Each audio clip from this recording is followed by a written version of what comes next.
औज़ुबिल्लाहिमिनश्शैतानिर्रजीम बिस्मिल्लाहिर्रहमानिर्रहीम। अस्सलाम वालेकुम मोहतरम नाज़रीन, उम्मीद करती हूँ आप सब खैरियत से होंगे। Welcome to Maria Islamic world.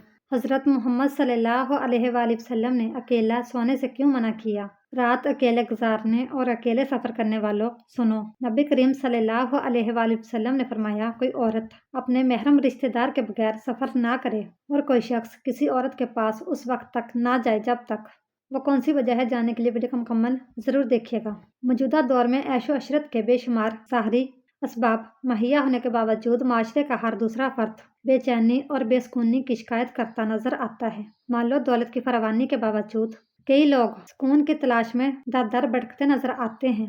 जिंदगी पुरसुकून न होने की वजह से तबीयत गुस्से, चिड़चिड़ेपन और ज़हनी दबाव जैसे अमराज का शिकार हो जाती है, जिसके नतीजे में बाज़ औक़ात ज़हन में मुख्तलिफ ख्यालात गर्दिश करने लगते हैं और बात खुदकशी तक जा पहुंचती है।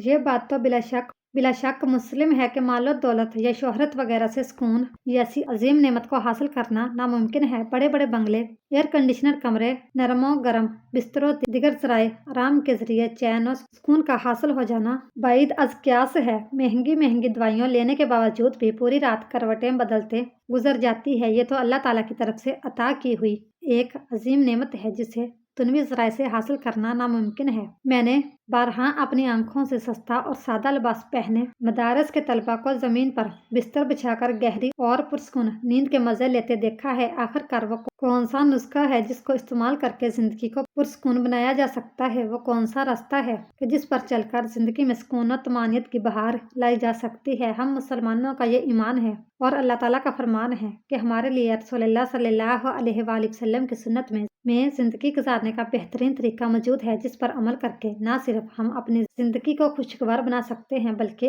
अपनी आखिरत भी संवार सकते हैं। दरअसल दिलों के चैन और सुकून का राज अल्लाह के जिक्र में पनाह है। अल्लाह ताला का इरशाद है कि खूब सुन लो, अल्लाह की याद ही से दिलों को चैन मिलता है। हम अपनी पूरी ज़िंदगी मालो दौलत कमाने में सर्फ कर देते हैं। हमेशा हमारा ज़हन दौलत कमाने की गुत्थियां सुलझाने में मसरूफ रहता है। माल कमाने के नशे में हम हलाल और हराम के दरमियान तमीज करना ही भूल जाते हैं और नतीजतन हमसे सुकून और आराम जैसी अजीम नेमत छीन ली जाती है। अल्लाह ताला का इरशाद है कि जो शख्स मेरी नसीहत से मुंह मोड़ेगा उसके लिए माशियत तंग होगी।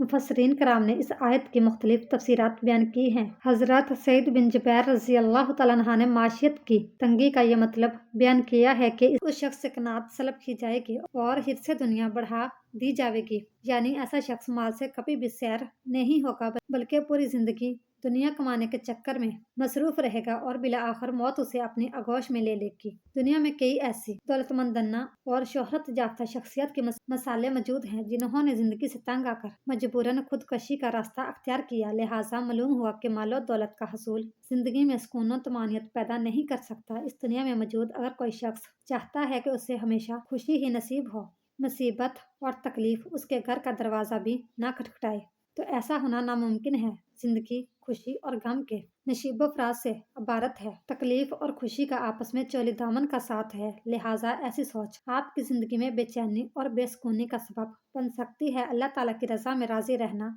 हमारी जिंदगी को चैन और सुकून से भर देता है। एक मुसलमान को छोटी से छोटी तकलीफ का भी अजर मिलता है, बशर्ता ये कि वो सब्र का दामन थामे रखे। अगर खुश है तो अल्लाह ताला का शुक्र करे और अगर कोई तकलीफ पहुंची है तो मामला अल्लाह ताला के सुपुर्द करके उस पर सब्र करे। दोनों सूरतों में वह रज़ाए इलाही का मुस्तहिक ठहरेगा और उसके नामामाल में नेकियों का इजाफा होता रहेगा। हदीस शरीफ में आता है कि रसूलुल्लाह सल्लल्लाहु अलैहि वसल्लम ने फरमाया कि जिस शख्स को ये 4 चीज़ें अता की गईं वो दुनिया और आखिरत की तमाम भलाइयाँ पा गया। शुक्र करने वाला दिल, जिक्र करने वाली जुबान, मसाइब पर सब्र करने वाला बदन और नेको सालिहा औरत। मालूम हुआ कि सब्र और शुक्र न सिर्फ आखिरत के लिए ज़खीरा है बल्कि दुनिया आखिरत की अजीम नेमतों में से एक है। सब्र इंसान को मसाइब और तकलीफ से मुकाबला करने का हौसला फराहम करता है और शुक्र हमें कई खतरनाक गुनाहों से बचाता है। हमारे कई सादा मुसलमान मौका मिलते ही कुदरत की तरफ से अता की हुई नेमतों की नाकदरी शुरू कर देते हैं। हालांकि अगर हम सिर्फ अपने वजूद पर ही नजर करें तो बेशुमार ऐसी नेमतें मिलेंगी जिनके बदले में पूरी जिंदगी सजदे में गुजारते हैं तो भी उनका हक अदा नहीं हो सकता। اس کے ساتھ ساتھ بے صبری اور ناشکری کی وجہ سے ہمارا جسم ذہنی دباؤ کا شکار ہو جاتا ہے اور نتیجتاً ہماری زندگی سے چین و سکون ختم ہو جاتا ہے۔ اس لیے ہمیں چاہیے کہ شریعت کی تعلیمات کو اپناتے ہوئے اپنے ذہن سے بے صبری، ناشکری، لالچ، حسد، کینہ وغیرہ جیسی بیماریاں نکال باہر پھینکیں اور صبر، شکر، اصرار، خلوص اور پیار جیسی نعمتوں سے اپنے ذہن کو تر و تازہ رکھیں۔ دنیا کا کوئی بھی شخص یہ دعویٰ نہیں کر سکتا کہ وہ خوشگوار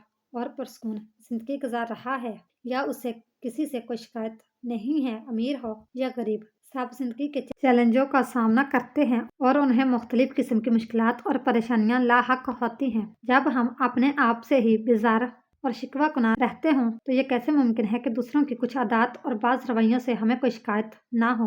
حقیقت یہ ہے کہ زندگی کو راحت افزا اور پرسکون بنانے کے لیے ہمیں جتن کرنا پڑتے ہیں اور ہماری کی مشکلات اور پریشانیاں ایسی ہوتی ہیں جو وقت گزرنے کے ساتھ ساتھ بھی کم نہیں ہوتی، بلکہ ہم ان سے نپٹنے کا طریقہ سیکھ لیتے ہیں اور اپنے آپ کو یہ سب برداشت کرنے کے قابل بنا لیتے ہیں۔ ہماری تکلیف، مصائب اور دوسروں سے شکایت مختلف نوعیت کی ہو سکتی ہے اور بعض صورتوں میں یہ ہمیں اضطراب اور بے چینی کیفیت میں مبتلا کر سکتی ہیں۔ اس حوالے سے چند تدابیر اختیار کر کے ہم اپنی زندگی کو قدرے پرسکون اور خوشگوار بنا سکتے ہیں۔ جیسے جیسے ہماری عمر بڑھتی ہے، ہمارے خیالات اور نظریات پختہ ہونے لگتے ہیں، ہم اپنی باتوں پر ڈٹ جاتے ہیں اور بہت کم کسی دوسرے کی سنتے ہیں۔ اکثر یہ ہوتا ہے کہ ہم دوسروں کو تو تبدیل ہوتا دیکھنا چاہتے ہیں لیکن خود اپنی سوچ اور رائے بدلنے پر آمادہ نہیں ہوتے۔ ہم دوسروں کو اپنے خیالات کے زیر اثر اور اپنی مرضی کے تابع دیکھنا چاہتے ہیں۔ اس رویے سے ہمارے وقار میں کمی آتی ہے۔ زندگی بدلتی رہتی ہے، حالات کبھی ایک جیسے نہیں رہتے، اس لیے ضروری ہے کہ ہم وقت کے ساتھ ساتھ نئی چیزوں اور نئی مہارتیں سیکھیں اور ساتھ ہی اپنے رویوں میں لچک پیدا کریں۔ ہم ہمیشہ یہ سمجھتے ہیں کہ ہمیں سب کچھ معلوم ہے اور لوگوں کو ہماری قابلیت کا لازمی علم ہونا چاہیے، جبکہ ایسا نہیں ہوتا کیونکہ علم اور مہارت مختلف نوعیت کی ہوتی ہیں اور ہمیں اس حقیقت کو قبول کرنا چاہیے۔ ہمیں دوسروں کے علم، ان کے تجربات سے بھی فائدہ اٹھانا چاہیے۔ ایسا صرف اسی صورت میں ہو سکتا ہے جب ہم اچھے سامع ہوں، لوگوں کی باتوں کو توجہ سے سنیں۔ ہم بہت سی باتیں محض جواب دینے کے لیے سنتے ہیں، ان کو سمجھنے کے لیے نہیں سنتے۔ ہم اکثر دوسروں کی بات کا فوری جواب دینے کی کوشش کرتے ہیں یا اس پر اپنا رد عمل ظاہر کرنے میں عجلت سے کام لیتے ہیں، جس سے دوسروں پر ہمارا کوئی اچھا اثر نہیں پڑتا۔ یہ ایک بہت بڑی خوبی ہے۔ ہم دنیا میں طرح طرح کے لوگوں سے ملتے ہیں جن کی عادات مختلف ہوتی ہیں اور وہ الگ ماحول کے پرودا ہوتے ہیں۔ تعلیم و تربیت کا فرق بھی دیکھنے کو ملتا ہے۔ کسی کی اچھی بات سے متاثر ہو کر اس پر رشک کرنا یا کسی کی صرف ایک غلطی پر اسے ہمیشہ نالائق یا غلط سمجھتے رہنا دانشمندی نہیں۔ جو لوگ دوسروں کو ان کی کچھ باتوں اور فیصلوں کی وجہ سے پرکھنے کے بعد ان سے تعلق استوار کرتے ہیں، کوئی بھی ان کا قدردان نہیں ہوتا۔ لوگوں کا اعتماد جیتنے کے لیے ضروری ہے کہ آپ انہیں عزت دیں، زندگی میں سمجھوتے کریں، کسی فرد کی کسی معاملے میں اچھی رائے یا ایک اچھے فیصلے کی وجہ سے عقل کل نہ مان لیں۔ اسی طرح دوسروں کو اس کی کسی ایک غلطی کی وجہ سے یکسر غلط اور احمق تصور کر لینا بھی درست نہیں ہے۔ اچھی طرح سوچ سمجھ کر اپنے تجربات اور مشاہدات کی بنا پر لوگوں سے ان کی فطرت اور عادات کے مطابق تعلقات قائم کریں۔ ہمیں اپنے ملنے جلنے والوں کے بعض رویے تکلیف پہنچا سکتے ہیں، جانے انجانے میں ہم سے برا سلوک یا ہمارے لیے کی گئی کوئی غلط بات جذبات کو مجروح کر سکتی ہے، لیکن ایسی صورت میں بہت زیادہ حساسیت کا مظاہرہ کرنا اور اسے اپنے لیے روک بنا لینا ہم پر منفی اثرات مرتب کر سکتا ہے۔ زندگی گزارنے کے لیے بہت سی تکلیف دہ باتوں کو نظر انداز کرنا اور تلخ یادوں کو فراموش کرنا پڑتا ہے تاکہ لوگوں سے میل جول برقرار رہیں اور تعلقات آگے بڑھائے جا سکیں۔ دوسروں کو معاف کرنا زندگی کو پرسکون بنانے کے لیے بہت ضروری ہے۔ یہ ایک ایسی خوبی ہے جو آپ کو دوسروں کے درمیان بہت جلد نمایاں کر دیتی ہے۔ دنیا کا ہر فرد اپنی یا اپنے کسی کام کی تعریف اور ستائش سننا چاہتا ہے اور تنقید سے ہر کوئی گھبراتا ہے، خاص طور پر بے جا تنقید کرنے والوں کو کوئی پسند نہیں کرتا، لیکن اچھے انداز سے دوسروں کی عزت اور مرتبے کا خیال رکھتے ہوئے تعمیری تنقید ہمیشہ بہت کام آتی ہے اور لوگ اس کا خیر مقدم بھی کرتے ہیں۔ دوسروں کو معاف کرنا تو اہم ہے ہی، اس کے ساتھ ساتھ اپنی کسی غلطی پر دوسروں سے معذرت کرنا ثابت کرتا ہے کہ آپ ایک اچھے انسان ہیں۔ تاہم یہ خیال رہے کہ آپ ہر موقع پر دوسروں کے سامنے معذرت خواہ انداز نہ اپنائیں اور معافی صرف اپنی غلطی پر ہی مانگیں۔ انسان کا ہر رشتہ توجہ اور وقت مانگتا ہے۔ اگر رشتوں کو وقت نہ دیا جائے اور اہمیت کا احساس نہ دلایا جائے تو اچھے تعلقات کبھی قائم نہیں رہ سکتے۔ जो लोग खुद से वाबस्ता रिश्तों की कदर करते हैं, उन्हें अहमियत देते हैं और उनका ख्याल करते हैं, वो पुरस्कून ज़िंदगी गुजारते हैं। आखिर में सबसे अहम बात यह है कि पुरस्कून ज़िंदगी और सेहतमंद जिस्म का गहरा तल्लुक है। जो शख्स अपनी सेहत का ख्याल नहीं रख सकता, वो किसी दूसरे शख्स का ख्याल ही नहीं रख सकता। तंदुरुस्ती हज़ार नेमत है, लिहाजा अपनी सेहत का हर मुमकिन ख्याल रखें। राहत अफ़ज़ा और पुरस्कून ज़िंदगी का तसव्वुर हर किसी के लिए मुख्तलिफ हो सकता है, लेकिन ये वो बुनियादी बातें हैं जो एक निस्बतन मुतमईन और खुशगवार ज़िंदगी गुजारने के लिए बहुत ज़रूरी हैं। आजकल हर कोई सिंगल रूम की ख्वाहिश करता है, चाहे सफ़र में बाहर किसी होटल में रुकने की बात की जाए या फिर घरों में रात को सोने की बात की जाए। हर कोई इस बात पर खुश होता है कि उसका अपना अलग से एक कमरा हो। रात अकेले गुजारने और अकेले सफ़र करने के बारे में हम आपको हुज़ूर अक़दस सल्लल्लाहु अलैहि वसल्लम के फरमान बताने जा रहे हैं। हम आपको अकेले रात सफ़र करने के बारे में भी बताएंगे। अल्लाह ताला ने कुरान मजीद में हज़रत मूसा अलैहिस्सलाम, हज़रत खिज़र अलैहिस्सलाम और हज़रत ज़ुल्करनैन अलैहिस्सलाम के सफ़रों का जिक्र फरमाया। याद रहे कि सफ़र के दौरान इंसान को जहाँ बहुत कुछ सीखने का मौका मिलता है, वहीं पर इसको मुख्तलिफ उतार चढ़ाव का सामना भी करना पड़ता है। हदीस पाक से ये बात मालूम होती है कि इंसान को बिला ज़रूरत सफ़र से गुरेज करना चाहिए। बुखारी शरीफ में हज़रत अबू हुरैरा रज़ी अल्लाह तआला अन्हु से रवायत है कि नबी करीम सल्लल्लाहु अलैहि वसल्लम ने फरमाया, सफ़र अज़ाब का एक टुकड़ा है, आदमी को खाने पीने और सोने हर एक चीज़ से रोक देता है। इसलिए जब कोई अपनी ज़रूरत पूरी कर चुके तो फ़ौरन घर वापस आ जाए। ये आम मुशाहदा है कि इंसान जब दुनवी अमूर के अंजामदेही के लिए सफ़र करता है तो बिला मामूल इस बात से इबादत के काबिल नहीं रहता जिस तरह हालत अकामत में कर रहा होता है। नबी करीम सल्लल्लाहु अलैहि वसल्लम ने मुसाफिर को यह बशारत सुनाई है कि उसको अकामत के दौरान की जाने वाली इबादत का सवाब सफ़र में भी मिलता रहता है। जैसे कि बुखारी शरीफ में अबू मूसा अशअरी रज़ी अल्लाह तआला अन्हु से रवायत है, वो कहा करते थे कि नबी करीम सल्लल्लाहु अलैहि वसल्लम ने फरमाया कि जब बंदा बीमार होता है या सफ़र करता है तो इसके लिए इन तमाम इबादत का सवाब लिख दिया जाता है जिन्हें अकामत या सेहत के वक्त ये किया करता था। अल्लाह ताला अपने बंदों पर किस कदर मेहरबान है। इस तरह से सफ़र में अल्लाह ताला ने इंसानों पर इबादत में कमी भी की है। चनाचा सफ़र में नमाज को कसर यानी सिर्फ फ़र्ज अदा करना सुन्नत नबवी सल्लल्लाहु अलैहि वसल्लम है। इसी तरह मुसाफिर के लिए दौरान सफ़र रोज़े रखना ज़रूरी नहीं है। जैसा कि सही बुखारी में हज़रत हमज़ा बिन उमर रज़ी अल्लाह तआला अन्हु से रवायत है, नबी करीम सल्लल्लाहु अलैहि वसल्लम से अर्ज़ की, मैं सफ़र में रोज़ा रखूं, क्योंकि वह रोज़े कसरत से रखा करते थे। नबी करीम सल्लल्लाहु अलैहि वसल्लम ने फरमाया, अगर जी चाहे तो रोज़ा रख और जी चाहे अफ्तार कर। नाज़रीन, ये तो थी चंद अहकामात जो सफ़र के बारे में अहदीस में बयान हुई हैं। आइए अब आपको बताते हैं कि अकेले सफ़र करना कैसा है। आम मुशाहदा है कि अक्सर लोग सफ़र पर अकेले रवाना हो जाते हैं। इंसान को ज़्यादातर कोशिश करनी चाहिए कि सफ़र में उसके साथ कोई ना कोई साथी मौजूद हो और उसको अकेले सफ़र करने से कहाँ तक मुमकिन हो गुरेज करना चाहिए, क्योंकि इस बारे में सही बुखारी में अब्दुल्ला बिन उमर से रवायत है कि नबी करीम सल्लल्लाहु अलैहि वसल्लम ने फरमाया, जितना मैं जानता हूँ, अगर लोगों को भी अकेले सफ़र की बुराइयों के मुतल्लिक इतना इल्म हो तो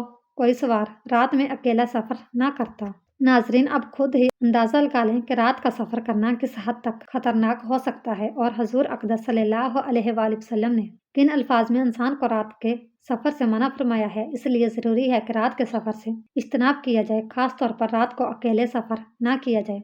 यह बात तो आम है जिसमें मर्द और औरत दोनों शामिल हैं, लेकिन सिर्फ औरतों की बात की जाए तो इनके लिए ख़ास तौर पर तकीद मिलती है। याद रहे कि औरतों को भी कई मरतबा रिश्तेदारों से मुलाकात, इलाज या किसी ज़रूरी काम से सफ़र पर निकलना पड़ता है। अहदीस मुबारका से ये बात वाज़ह होती है कि औरतों को मर्दों से भी कहीं बढ़कर अकेली सफ़र से इज्तनाब करना चाहिए, इसलिए कि यह बात फितने का बायस बन सकती है और उनकी इज्जत नमूस को भी खतरा लाहक हो सकता है। जैसा कि सही बुखारी में हज़रत अब्दुल्ला बिन अब्बास रज़ी अल्लाह तआला अन्हु से रवायत है कि नबी करीम सल्लल्लाहु अलैहि वसल्लम ने फरमाया, कोई औरत अपने महरम रिश्तेदार के बगैर सफ़र ना करे और कोई शख्स किसी औरत के पास उस वक्त तक ना जाए जब तक वहाँ कोई महरम मौजूद ना हो।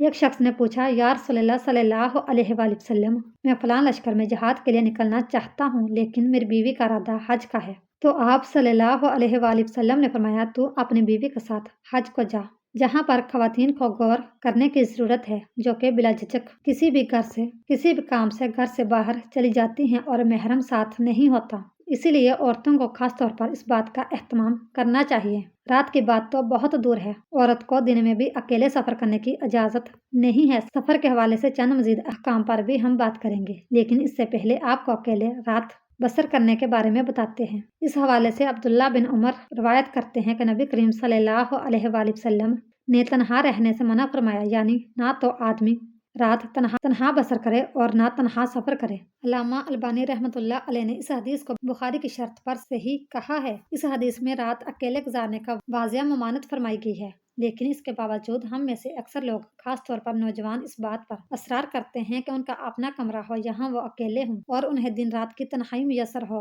अहले इल्म ने रात अकेले गुजारने की ममानत की बहुत सी हिकमतें बयान फरमाई हैं, जिनमें से चंद ये हैं: तन्हा न रहा जाए ताकि शैतानी वसवसे से महफूज रहा जा सके, क्योंकि इंसान ज्यादातर तन्हाई में शैतानी वसवसों में मुब्तला हो जाता है। इसी तरह ये भी खदशा हो सकता है कि कोई शख्स तन्हाई में वहशत महसूस न करे। ये भी एक हिकमत है कि तन्हाई में किसी दुश्मन, चोर या नागहानी आफत से महफूज रहना मुश्किल हो सकता है। तन्हाई में किसी भी अचानक मुसीबत, बीमारी वगैरह की सूरत में कोई ना हो तो परेशानी हो सकती है। याद रहे कि रसूलुल्लाह सल्लल्लाहु अलैहि वसल्लम की हर नसीहत पर अमल करने में खैर है, इसलिए बगैर ये सोचे कि इस बात में क्या हिकमत हो सकती है, मुसलमान को हुजूर सल्लल्लाहु अलैहि वसल्लम की नसीहत पर अमल कर लेना चाहिए। इसी में इसके लिए बेहतरी है। याद रहे कि इंसान को अल्लाह ने ज़ईफ और कमज़ोर पैदा फरमाया है। रात का वक्त हो और इस पर कोई भी किस्म की बीमारी, कोई भी किस्म की परेशानी आ जाए और मदद करने वाला कोई ना हो, खुद ही सोच ले कि इस इंसान की हालत क्या होगी। पिछली रात एक जगह पर इकट्ठे बसर किया जाए, इसी में खैर और बेहतरी है। वैसे तो ये बात मशहूर नहीं है कि एक और एक दो नहीं बल्कि 11 होते हैं। जब इंसान का कोई साथी होता है तो इंसान के लिए एक सहारा होता है। इसलिए चाहे सफ़र करें या घर में रात बसर करने लगे तो कोशिश करें कि अकेले ना रहें, बल्कि किसी को अपना साथी ज़रूर रखें। तो नाज़रीन, ये हैं तलीमात हमारे प्यारे नबी हज़रत मोहम्मद मुस्तफ़ा सल्लल्लाहु अलैहि वसल्लम की सफ़र के बारे में और रात अकेले बसर करने के हवाले से। हमें चाहिए कि इन तलीमात पर अमल पैरा होते हुए अकेले सफ़र से इज्तनाब करें और रात अकेले गुजारने से भी बाज रहें। अल्लाह ताला से दुआ है कि अल्लाह हमें सफ़र और हज़रत मोहम्मद सल्लल्लाहु अलैहि वसल्लम की सीरत व तलीमात को मद्देनज़र रखने की तौफ़ीक अता फ़रमाए। और अल्लाह से ये भी दुआ है कि अल्लाह ताला हमें दीन की समझ नसीब फरमाए और इसके मुताबिक ज़िंदगी बसर करने की तौफ़ीक अता फ़रमाए। आमीन या रब्बुल आलमीन। इस तरह की मज़ीद इस्लामिक और मालूमाती वीडियो देखने के लिए हमारी वीडियो को लाइक, शेयर और चैनल को सब्सक्राइब ज़रूर कीजिएगा। Thanks for watching.